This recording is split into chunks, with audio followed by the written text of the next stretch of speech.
Well, that was that was a movie. Hey guys, I'm here with a review of a slasher film from 1971, and that movie is The Headless Eyes. Now, with a title like that and with the poster art, I thought this was about like some eyeball that crawls around somehow killing people. That's not the plot of the film.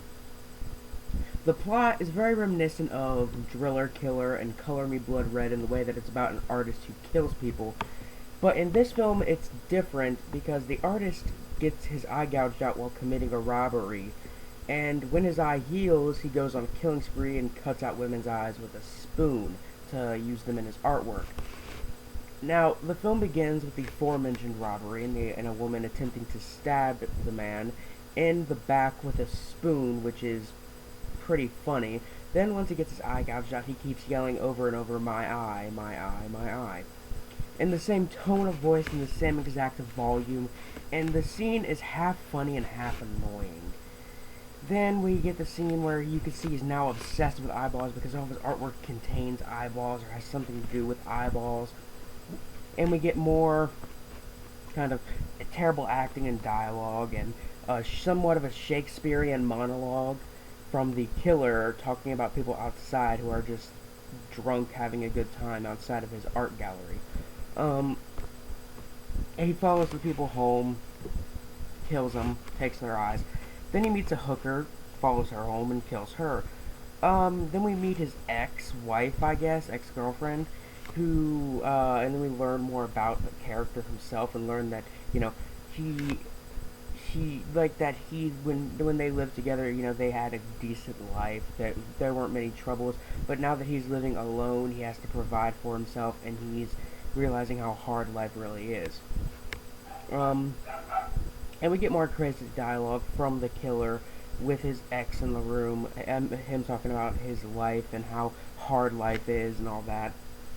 And then we get a scene of the killer returning to the crime where the hooker was killed, and he kills someone at the scene of the crime, while there are people from the news, people in general, neighbors, friends of the victims, and police officers wandering all over the place. That's a good time to commit a murder. The killer then follows a woman to the office of a filmmaker, and she leaves the office, and he follows her to the elevator. He doesn't kill her, which is kind of surprising.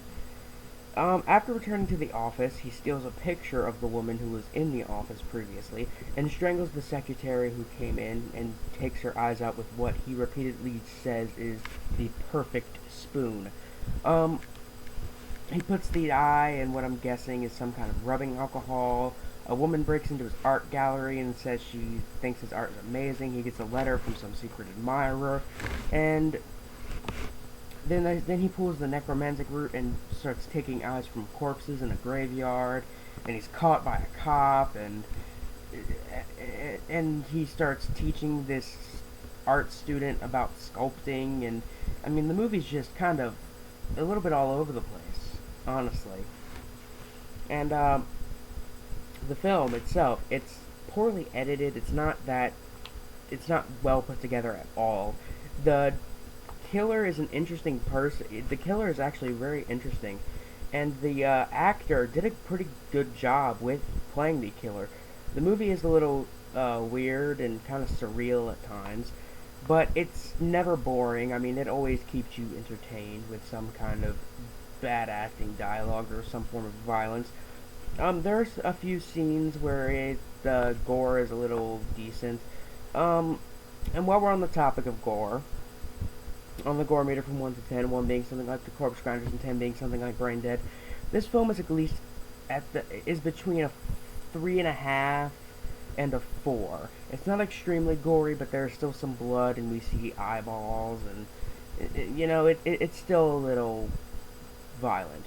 Um, on a much lighter note, this film is actually written and directed by a guy who is more well known as a director in the adult film industry. So obviously, the acting, writing, and the direction is very bad. Um, I can definitely say this movie is enjoyable to watch. It's a little funny, a little cheesy, but it's still an interesting movie that keeps your attention and is, good little time waster of a film. And it's only like 77 minutes long, so it's not that, it's not that time consuming. Um, I would definitely suggest this to those who love Herschel Gordon Lewis's The Blood Trilogy. If you enjoy Herschel Gordon Lewis's films, you'll like this. If you enjoy like bad Grindhouse films like I Drink Your Blood, the Elsa film series, films like Driller Killer and Color Me Blood Red, definitely suggested to people who like those.